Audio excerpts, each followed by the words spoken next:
wil doen door mij en door jou.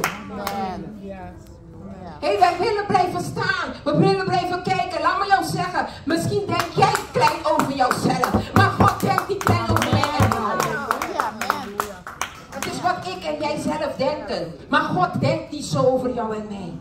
Hé mensen, en het is genoeg hè. Te blijven kijken naar wat ooit iemand over jou heeft gezegd. Het is tijd dat je gaat intreden. Hé, ik kan jou vertellen, als ik moet kijken naar wat mensen over mij hebben gezegd, dan was ik nooit waar ik vandaag ben. Maar omdat ik wist dat hij me heeft geroepen, omdat ik wist dat hij me heeft getogen. Hij zei, jij gaat in mijn dienst staan. En dat ik vandaag hier sta, is door zijn genade. Zuster Shamarie, zuster Mientje hier, mijn moeder kunnen jullie zeggen. Ik heb gezegd, ik wil niet meer op de pulpit staan. Ik wil niet meer tot niemand moeten spreken. Ik heb dat gezegd.